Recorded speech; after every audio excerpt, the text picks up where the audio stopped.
हामी आज विशुद्ध कानुनमा देश रहेर भन्दा पनि व्यवहारिक किसिमले के छ, म एउटा नेपाल प्रहरीमा करिब 30 वर्ष जागे सेवा गरेर सेवानिवृत्ति 4 साल मात्र सेवानिवृत्ति भएको कारणले गर्दा पनि यस विषयमा म आफै अनुसन्धान अधिकृत हुँदाखेरि मैले के कस्ता साइबर इस्युहरू मैले इन्भेस्टिगेसन गरेँ भन्ने कुराहरू पनि यहाँहरूको माझमा सेयर गर्छु। त्यो गर्दाखेरि भोलि हजुरहरू अधिवक्ता भएर आउँदै गर्दा कस्ता कस्ता इस्युहरू आउँदो रहेछन् र ती इस्युहरूमा कसरी जाहेरी लेख्ने। अब यो त जाहेरीको म्याटर हो, किनभने अनुसूची 1 अन्तर्गतको मुद्दा हो, यो किरात अन्तर्गत जाने मुद्दा होइन। त्यस कारण यहाँहरूलाई त सहज पनि हुन्छ र भोलि डिफेन्स लयरको रूपमा काम गर्दा पनि यहाँहरूलाई त्यसले धेरै सहज पुर्याउँछ भन्ने लाग्छ। अब 2063 सालको ऐनले के भन्छ भन्दा कम्प्युटर, मोबाइल, ल्यापटप लगायतका अन्य विद्युतीय उपकरण र सामाजिक सञ्जालको दुरुपयोग गरिने गैर कानुनी क्रियाकलाप कार्य चाहिँ के हो त भन्दा साइबर अपराध हो भनेर भन्छ। साइबर अपराध हुनको लागि कसैले चिठी पठाएर अब यहाँबाट पठाएको चाहिँ हस्तलिखित चिठी यहाँबाट अन्त कतै पठाएर तँलाई म मार्छु भन्ने कुराहरू लेखेर पठाएको छ भने त्यो चाहिँ साइबर क्राइम चाहिँ हुँदैन। साइबर क्राइम हुनको लागि कम्प्युटर, मोबाइल र ल्यापटप लगायतका विद्युतीय उपकरणहरू र सञ्जालको प्रयोग हुनु पर्यो। त्यो प्रयोग चाहिँ के हुनुपर्छ भन्दा नेपालको प्रचलित कानुनमा चाहिँ त्यो गैर कानुनी कुरा चाहिँ इन्डिकेसन भएको हुनु पर्यो। त्यसले तलतिर के भन्छ भने कम्प्युटर, इन्टरनेट लगायतका विद्युतीय सञ्चार माध्यमहरूमा प्रचलित कानुनले प्रकाशन तथा प्रदर्शन गर्न नहुने भनी रोक लगाएका हाम्रा जति पनि प्रचलित कानुनहरू छन् ती कानुनहरूले रोक लगाएका कुराहरू यदि कसैले विद्युतीय माध्यमबाट सम्प्रेषण गर्छ भने त्यो चाहिँ साइबर अपराध हुन्छ भनेर चाहिँ यसरी परिभाषित गरेको छ। यो ऐनको दफा 2 को परिभाषाहरूको महरमा कदेखि खसम्म चाहिँ यो यसको परिभाषाको विषयमा व्याख्या गरिन्छ। तपाईँलाई परिभाषामा के छ भनेर चाहिँ परीक्षामा सोध्दैन। मोरेबल यो ऐनको दफा 43 सम्म मलाई अरू प्रश्नहरू सोध्छ जस्तो लाग्दैन। बिचमा 1-2वटा प्रश्नहरू सोध्ने प्रोभाबिलिटीको चाहिँ मैले अलिक पछि लास्टमा तपाईँहरूलाई एउटा क्वेसनहरू पनि बनाएको छु 8-10वटा। ती क्वेसनहरू हेर्नुभयो भने पनि यहाँहरूलाई कुन पाटोबाट क्वेसन यसमा सोध्न सक्छ भन्ने कुराहरू यहाँहरूले सामान्य अनुमान गर्न सक्नुहुन्छ। अब अलिकति यहाँहरूले यो जुन विद्युतीय कारोबार ऐन छ 2063 को ऐनको विशेष गरी हामीले दफा 44 देखि दफा 57सम्म चाहिँ अति गहिरिएर हेर्नुपर्ने हुन्छ।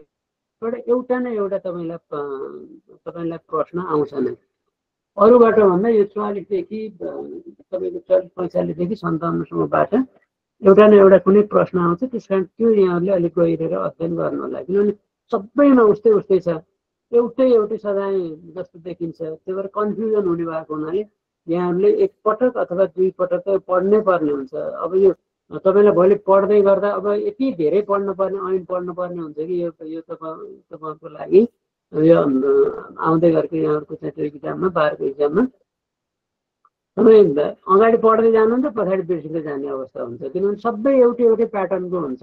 तर यो साइबरको चाहिँ सजिलो के छ भने तपाईँलाई एउटा सजिलो के छ भने यसमा हरेक दफामा 2 सजाय वा 2 सजाय भन्ने छ। तपाईँलाई 2 सजाय नभनेको आयो भने यदि नभनेको कुनै अप्सन आयो भने त्यो होइन भन्ने कुरा यहाँले सामान्य अनुमान गरेर पत्ता लगाउन सकिने विषय छ। यसमा मैले सबै कुरा गर्ने यहाँले ऐन चाहिँ हेर्नु होला एकचोटि राम्ररी। यो अरू अगाडिका कुराहरू भन्दा पनि यो अपराध र सजायका कुराहरू चाहिँ यहाँले डिटेलमा हेर्नु होला। अब तपाईँलाई आफ्नो नलेजको लागि कसरी अपराध हुँदो रहेछ, मानिलिउँ उदाहरणको लागि कम्प्युटर सामग्रीमा अनाधिकृत पहुँच भन्नाले के हो भन्ने कुरा डिटेलमा तपाईँलाई जान्नु मन लाग्यो भने अब त्यसमै इलाबोरेट गरेको छ त्यसमा जानु होला। नत्र भने यदि इक्जामको पर्सपेक्टिभबाट मात्रै हेर्ने हो भने यसमा तपाईँलाई सोध्ने भनेको कम्प्युटर सामग्रीमा अनाधिकृत पहुँच भनेको के हो भनेर तपाईँलाई सोध्दैन, यो कति दफामा छ भनेर पनि तपाईँलाई सोध्दैन। यसमा सोध्यो भने यो गर्ने कसुर गर्नेलाई कति सजाय हुन्छ भनेर तपाईँलाई सोध्छ उदाहरणको लागि। अनि यसमा अप्सन राखिदिन्छ के भने 2 लाख रुपियाँसम्म जरिवाना वा 3 वर्ष कैद वा 2 सजाय। एउटा अप्सन त्यो भयो भने अर्को 1 लाख रुपियाँसम्म जरिवाना 2 वर्ष कैद वा 2 सजाय भनिदिन सक्छ, अथवा अर्को 3 लाख रुपियाँ 4 लाख रुपियाँ भनिदिन सक्छ। यसरी अप्सन चाहिँ तपाईँलाई चाहिँ साह्रै हो कि भन्ने खालको अप्सन चाहिँ त्यहाँ दिएको हुन्छ। कन्फ्युजन चाहिँ यसमा हुन्छ। तर तपाईँले यो एक दुईचोटि चाहिँ यो पढ्नुपर्छ। तपाईँले सर र अहिलेबाट पढ्न थाल्नुभयो भने तपाईँ भ्याउनुहुन्छ, नत्र भने तपाईँ भ्याउनुहुन्न फेरि। त्यस कारण यसमा तपाईँहरूले यदि यसलाई तपाईँको कतिपयको त पहिल्यै एटेम्प होला, अब कतिपयको पहिल्यै एटेम्पमा नगर्ने साथीहरू पनि हुनुहुन्छ होला यसमा। त्यो भयो भने यहाँहरूले यसलाई आजैबाट, जुन अहिले सरहरूले सुरु गर्नुभएको छ, आजैबाट चाहिँ यसलाई मेहनत गरेर जानुभयो भने यो कुनै ठुलो इस्यु छैन। यो फेरि एकदमै फेरि राम सरहरूले होइन यो एकदमै महाभारत छ। पहिला हामीलाई पनि त यसरी डर दिनुहुन्छ सरले, होइन सर एकदमै गाह्रो छ भन्नुहुन्थ्यो। फेरि हामीले मेहनत पनि धेरै गऱ्यौँ, त्यो त्यति अप्ठ्यारो भएन। त्यस कारण तपाईँले यसलाई मेहनत गर्न पढ्नुभयो भने यो तपाईँलाई कुनै अप्ठ्यारो विषय चाहिँ छैन। नआत्तिनु होला, यो आउन्न के हो सबै उस्ता उस्तो चाहिँ कसरी आउला के होला भन्ने चाहिँ हुँदैन। यसको नेगेटिभ मार्क अहिलेसम्म छैन। हुन त नेगेटिभ मार्क पनि गर्ने भन्ने चाहिँ सुनिरहेको छ। त अहिले के छ त्यो ठ्याक्कै मलाई थाहा भएन पछिल्लो के गर्दैछ भन्ने। तर अहिलेसम्मको टेन्टेटिभले हेर्दाखेरि नेगेटिभ मार्किङ चाहिँ हुँदैन। त्यसकारण यसमा तपाईँले जुन 100वटा प्रश्नहरू हुन्छ त्यो मजाले पढ्नुभयो भने पनि तपाईँले त्यो प्रश्न चाहिँ राम्ररी पढ्नुपर्ने हुन्छ। पढ्नु भएन भने चाहिँ त्यसमा गाह्रो हुन्छ।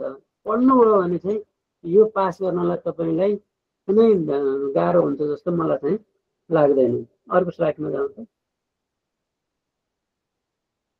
मैले यसमा सबै राखेको छैन, कुनै कुनै मात्रै छ।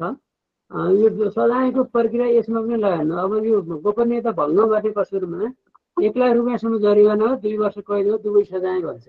अघिकोमा 2 लाख रुपियाँ जरिवाना भनेको थियो भने यसमा 1 लाख रुपियाँ जरिवाना भन्छ भने अर्को 49कोमा पनि के भन्छ भने 1 लाख रुपियाँसम्म जरिवाना वा 2 वर्षमा कैद वा दुवै सजाय हुन्छ। लगभग सबैको एउटै खालको छ। त्यस कारण अलिकति कन्फ्युजन गराउने खालको छ। यहाँहरू कन्फ्युजन नभइकन एकचोटि सर पढ्नुभयो भने तपाईँहरूको कन्फ्युजन चाहिँ हट्छ। यसको सबभन्दा बढी चाहिँ दफा 47को छ, त्यसमा 5 वर्ष कैद छ। त्यो 1 लाख रुपियाँ जरिवाना र 5 वर्ष कैद भन्ने चाहिँ यसमा भएको सबभन्दा बढी कैद भएको चाहिँ दफा 47को हो। त्यसदेखि अरूमा चाहिँ 1 वर्ष 2 वर्ष 1 लाख 2 लाख यस्तै खालको चाहिँ जरिवाना छ। कहिले चाहिँ यसमा सबैभन्दा धेरै कुन दफामा सजायको व्यवस्था गरेको छ अथवा तपाईँले कहिले अलिकति घुमाएर कुनै यसमा प्रश्न सोधिदिनु सक्छ। जस्तै 1 लाख रुपियाँ जरिवाना वा 5 वर्ष कैद वा दुवै सजाय कुन दफामा चाहिँ पर्छ भनेर सोध्न पनि यसरी पनि घुमाइदिएर सोध्न सक्छ कहिले। तर त्यति गाह्रो गरी नसोध्ला, सामान्य नै हिसाबले सोधिदिन्छ। त्यस कारण तपाईँले यसको धेरै टेन्सन लिनुपर्ने विषय चाहिँ छैन।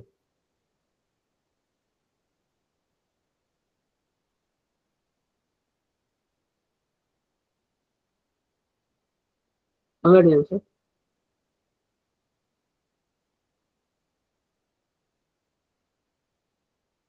अब यसको अर्को चाहिँ एउटा दफा